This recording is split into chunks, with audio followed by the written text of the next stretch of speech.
Good afternoon. It's Brian Allenspach again, and I'm going to briefly speak about some communication opportunities and strategies that we've struggled with my current employer.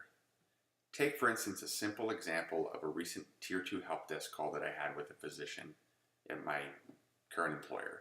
He was calling in because he had just received a new laptop, and the laptop was working perfectly and then suddenly stopped working. In discovery, I asked him if he had had any previous issues and if the laptop had been working as expected, and he clearly stated yes. Then I asked if he had been charging it appropriately, and he said absolutely. So I asked some questions about the adapter, and he seemingly was very confused on the phone. I said, no offense, but have you been plugging it in and charging it when you're not using it? And he said, no, I'm confused. And I asked why, and he said that new laptops that are deploying at MUSC charge wirelessly. Well, obviously there was a lack of communication or interpretation around the communication message that we had.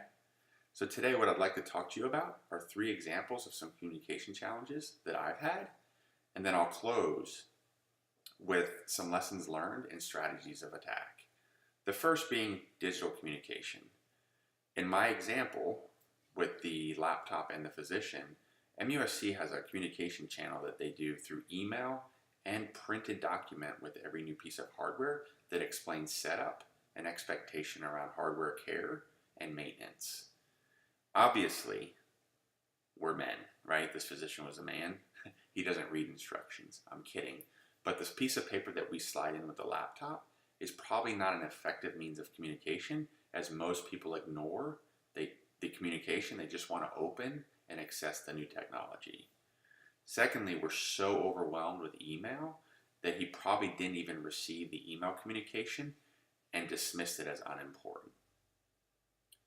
Secondly, another challenge that we have at MUSC is cascading of messaging.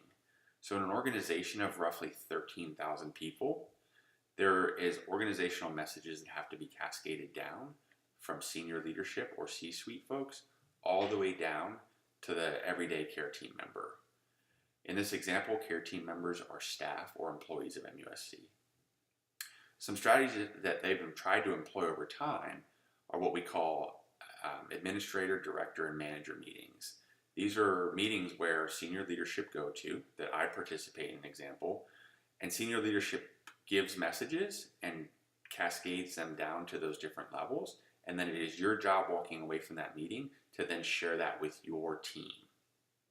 Well, this presents some challenges, right? We all have our own interpretive experience and backgrounds that form and meld those communications into our own interpretation of when we share them. So until recently, most administrators, directors, and managers walked away from the meeting with their own interpretation and then pass it on to the team. You can imagine that this leads to an extraordinary amount of inconsistent and different messages to the group. So thirdly, I'll talk about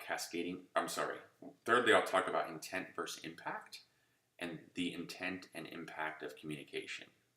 So an example with the provider and the new piece of hardware, the intent was that they were going to open the hardware, it was going to serve a purpose in their clinical pathway to treat patients, but also the assumption is that most people know how to use hardware and also the general maintenance of charging, care, etc. Well, this provider had been exposed to wireless technology and thought that they understood wireless technology. That obviously was not the case, and the intent was that he was going to understand that, but we learned that the impact that it had was a miscommunication or understanding of that message. So in closing, we talked about the digital communication, the cascading of messaging, and intent versus impact. Some of the lessons learned that we learned about this from these experiences were in digital communication, we have to have a good balance behind the digital formatting of email, text, Twitter, Facebook, and the traditional means of meeting with your staff, colleagues, and simply having a face-to-face conversation sometimes far exceeds the benefit of sending a quick email, as we're all overwhelmed with so many different communication pathways.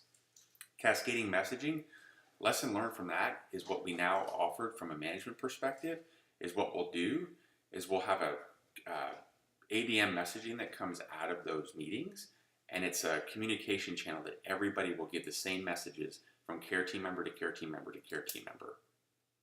And lastly, what we would like to do is talk about intent versus impact and making sure that through all of these different communication channels that we do our best to still maintain the understanding that potentially what we're communicating and the intent of that in a diverse audience could specifically have a different impact. Thank you for your time today, and I appreciate your feedback.